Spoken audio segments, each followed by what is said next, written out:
Welcome into OutKick the show. I'm your fearless leader, Clay Travis. I hope all of you are having fantastic Tuesdays. A little bit of housekeeping here. Hold on one sec. I'm headed down to Fort Lauderdale for the Fox News Patriot Awards at the Seminole Resort. Should be a good time. I was down there last year. Absolutely fantastic event. So I'll be in South Florida Wednesday, Thursday, Friday. I then am going to go to Lexington, Kentucky on Saturday as a part of Big Noon.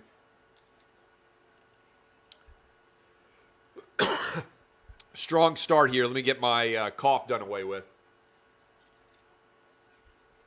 And so I look forward to seeing a lot of Kentucky fans and also being able to hang out with everybody up in Lexington for the Georgia game. Not sure where I will be yet for the final week of the season with Big Noon. Possible if Tennessee is potentially going to go to 11-1, that I'll be in Nashville for the Vanderbilt game. We'll just have to see exactly how all of that shakes out.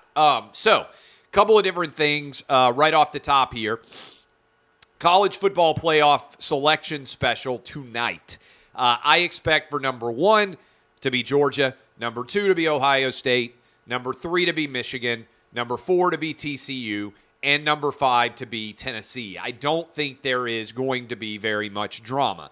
Certainly USC, LSU, and Alabama will also be close up there near the top. I expect Clemson, UNC.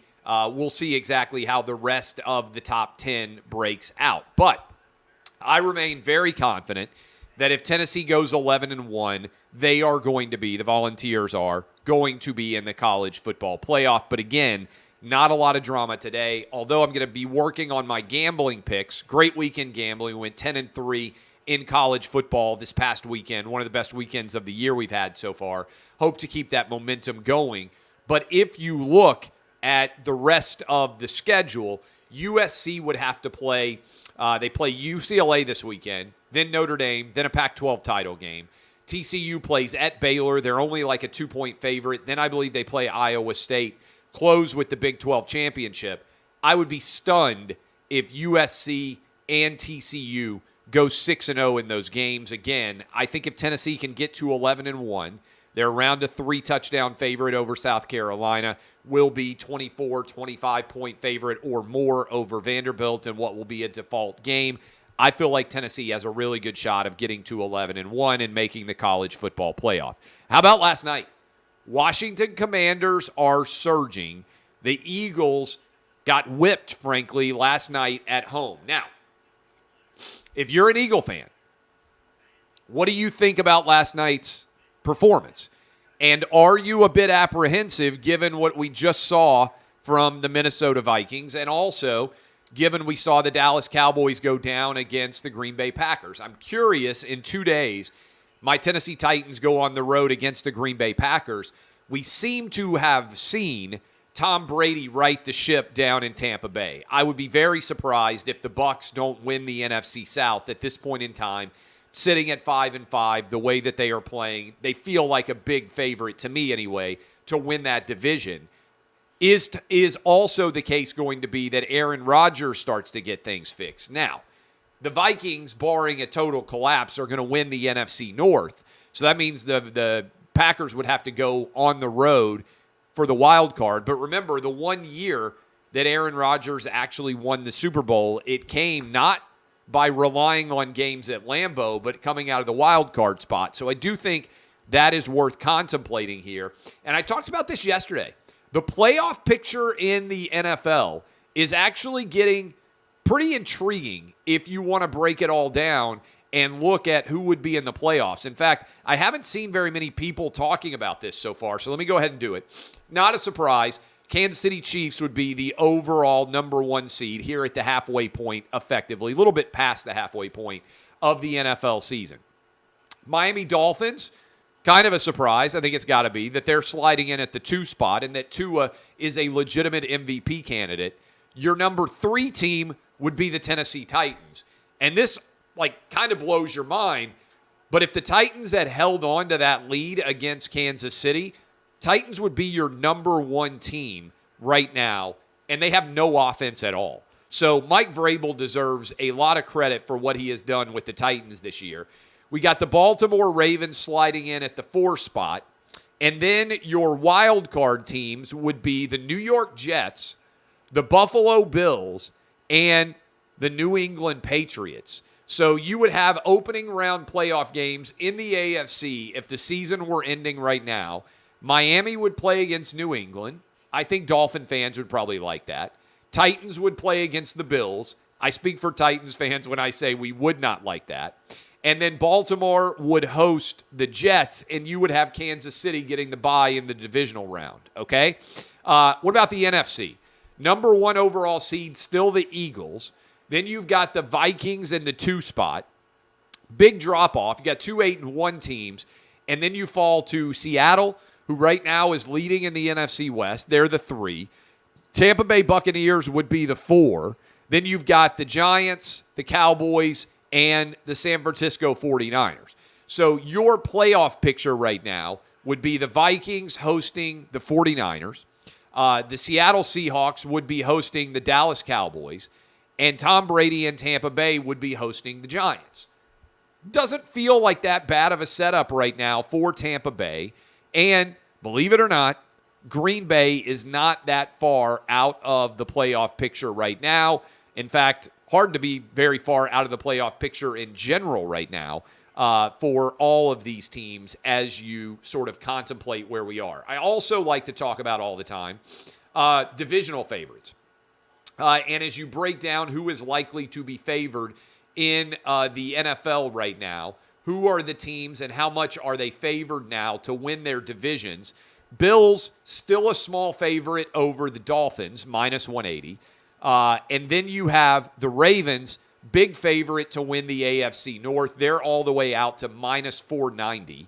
The Titans have surged all the way out to minus 550 to win the AFC South. That is a big favorite. The Chiefs, huge favorites in the AFC West at minus 1250. Eagles, minus 340 to win the NFC East. You got the Vikings, who are the biggest favorite right now to win their division of anybody in the NFL. They're all the way out to minus 3,000. Tampa Bay Buccaneers, minus 420. And the San Francisco 49ers still are the favorite, even though they're not in first place right now, at minus 220, with the Seahawks at 2-1 in what might end up being the best race out there before all is said and done. So that's where we're sitting right now in the NFL playoff picture, a little bit over halfway through the season so far. So the Republicans, although I don't think it's officially been announced, are sitting at 217 House seats. They are leading in 4 more races. Some of those leads are fairly substantial right now as we look at them. I would expect, this is crazy that they're still counting, some of these California races still have only counted a little bit over half of their ballots. That's unacceptable. I said this leading up to the election. I'll continue to say it. Everybody should copy what Florida did and end up with every vote counted within a few hours of the polls closing. But Republicans are leading still in 4 different races. They only need to win one of them. I would expect that we might well see California 27 potentially called today and actually go ahead and put Republicans in official control, at least based on the call being made. But Kevin McCarthy has been elected, as the Speaker. So Joe Biden's agenda in Congress, even though you're not going to win the Senate, is effectively torpedoed. And we're going to spend the next 2 years talking about who is going to be the nominee to run against Joe Biden. And a part of that is Donald Trump is announcing tonight for 2024. All the expectations are 9 p.m. Eastern at Mar-a-Lago, an official announcement for the presidency. Now, I'm going to support Trump. I'm going to support DeSantis. I'm going to support whoever wins the Republican nomination. But Donald Trump is going to announce tonight, I think what we have learned from the election, people don't want to look backwards. They don't want election discussion about 2020. They want to talk about the future. So what I would say is Trump tonight should prosecute the case against Joe Biden. He shouldn't relitigate 2020. Now, I don't know if Trump's going to be disciplined enough to do that, but that's the argument that has to be made. And also, he needs to make the case for what he is going to change, what policies he can put in place that would help to address inflation, that would help to address what I think is likely soon to be a recession, that would help to address gas prices, that would help to deal with crime, and that also would help to deal with what's going on at our southern border. All of those things, I'm curious to see what Trump will say tonight at 9 Eastern about that. NBC News has suspended a reporter for a Paul Pelosi report that did not live up to their standards. It aired on Today's show. I retweeted that. They now have suspended that reporter. And all I would say is this.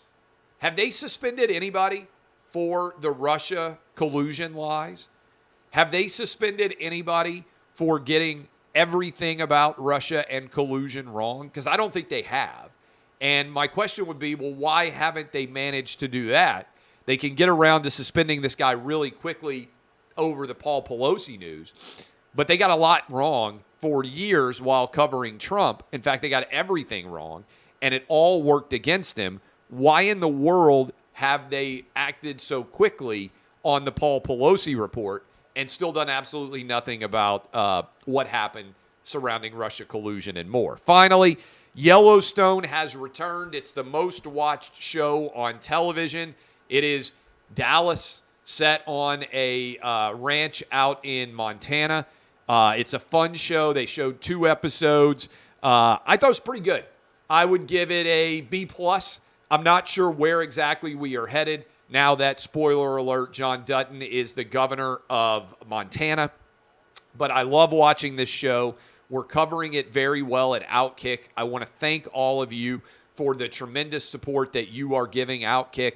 October was the greatest month ever. I talked about on Clay and Buck today how we've had a 40% increase overall in unique listeners. I am absolutely thrilled with how things are going as we move into the end of the year, and I appreciate all of you. I will not be doing shows, I don't believe, the rest of this week because I'm not necessarily going to be home. I'm out on Friday. I'm taking a day off after like 6 months of working every day. I will be, however, in Lexington, Kentucky this weekend, maybe at Tennessee Vanderbilt on Saturday of next week. Appreciate all of you. I will be back next week. DBAP unless you need to SBAP. Thank you. This has been OutKick, the show.